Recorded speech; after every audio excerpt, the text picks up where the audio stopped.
देखो वृत्त क्या होता है, वृत्त को इंग्लिश में बोला जाता है सर्कल, ठीक है ना।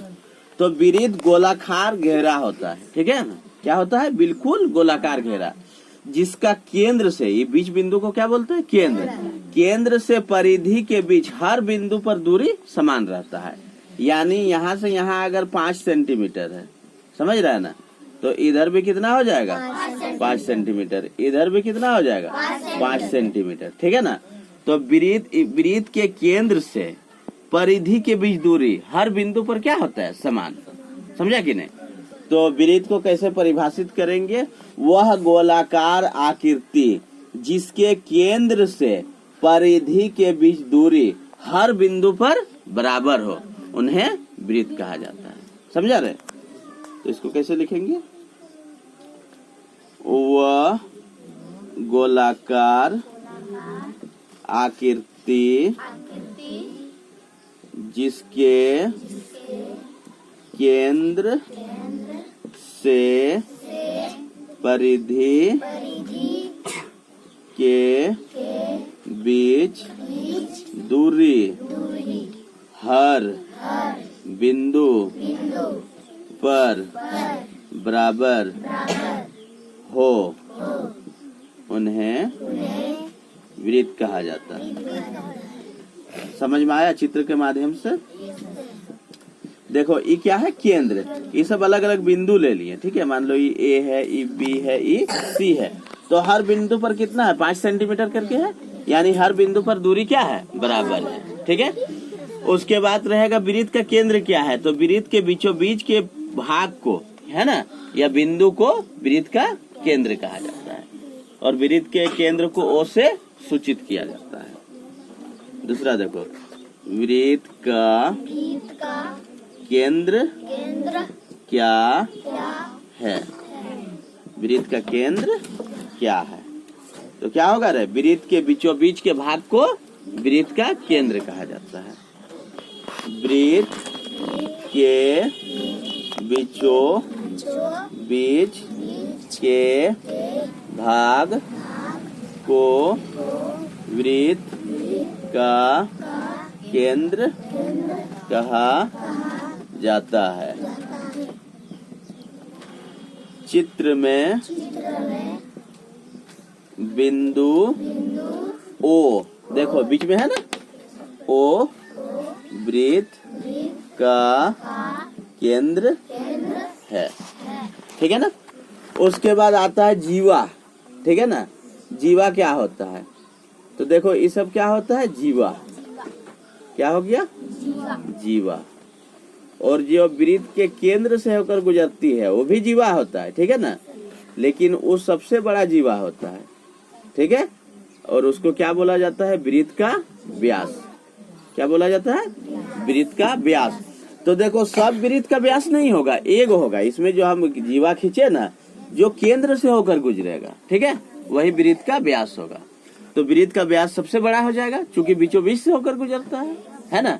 तो अगर आ जाएगा व्यास किसे कहते हैं, ठीक है, तो वृत्त की वह जीवा जो वृत्त के केंद्र से होकर गुजरती है।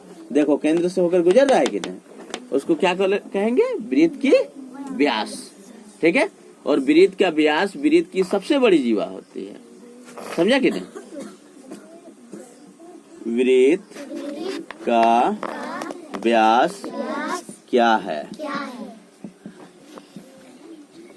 वृत्त की सबसे बड़ी जीवा को वृत्त का व्यास कहा जाता है, ठीक है ना। व्यास को डी से सूचित किया जाता है। समझा रहे। उसके बाद वृत्त का त्रिज्या हो गया, तो देखो केंद्र से परिधि के बीच दूरी को, ठीक है, ये वृत्त का केंद्र है, इससे परिधि के बीच जो दूरी रहता है, समझा ना, उसको क्या बोलते हैं, वृत्त की त्रिज्या। जैसे ये केंद्र है और ये क्या है, परिधि का कोई पॉइंट है, समझ रहा है कि नहीं, तो इनके बीच जो दूरी रहेगा उसको क्या बोलेंगे, वृत्त की त्रिज्या। और वृत्त का त्रिज्या वृत्त का व्यास का आधा होता है, समझा ना। यानी वृत्त का व्यास अगर 20 सेंटीमीटर है तो त्रिज्या कितना होगा 10 सेंटीमीटर। अगर वृत्त का व्यास 24 सेंटीमीटर है तो त्रिज्या कितना होगा 12 सेंटीमीटर, ठीक है ना। वृत्त की त्रिज्या क्या है, तो क्या होगा, वृत्त के केंद्र से परिधि के बीच दूरी को वृत्त की त्रिज्या कहा जाता है। वृत्त के केंद्र से परिधि की बीच,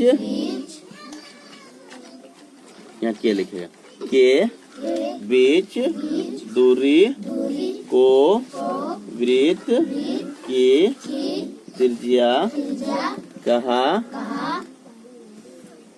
जाता है।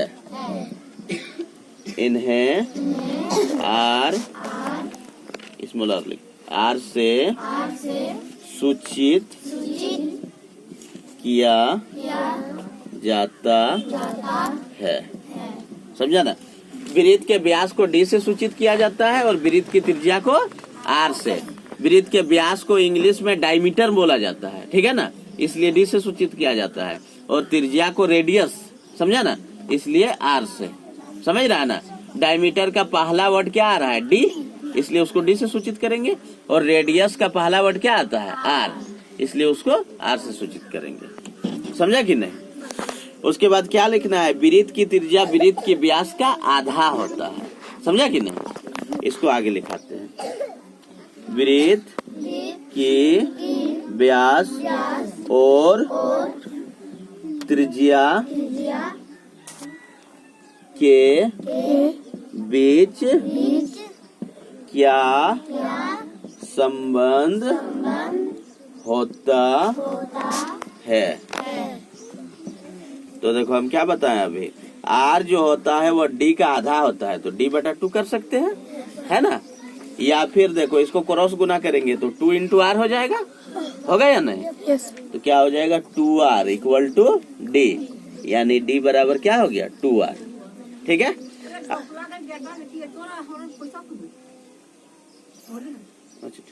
r इक्वल टू डी बटा 2, यानी अगर व्यास दिया है त्रिज्या निकालना है तो इस फॉर्मूला से निकालेंगे, ठीक है। और अगर त्रिज्या दिया है और व्यास निकालना है तो इस फॉर्मूला से निकालेंगे, समझ रहे हैं ना। r बराबर डी बटा 2, क्रॉस गुना करो 2 इंटू आर, कितना हो गया 2r इक्वल टू डी, इसलिए इसको सजा के लिखेंगे तो कितना आ जाएगा डी बराबर 2r, होगा या नहीं।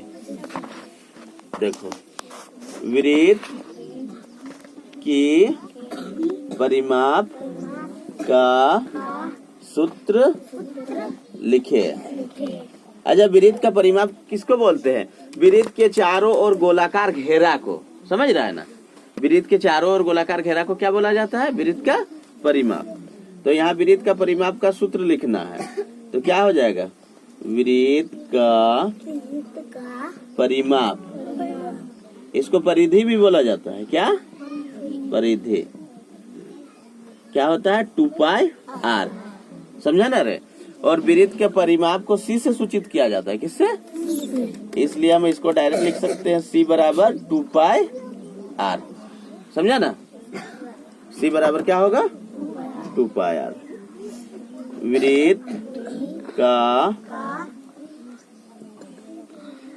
वृत्त के क्षेत्रफल का सूत्र लिखे।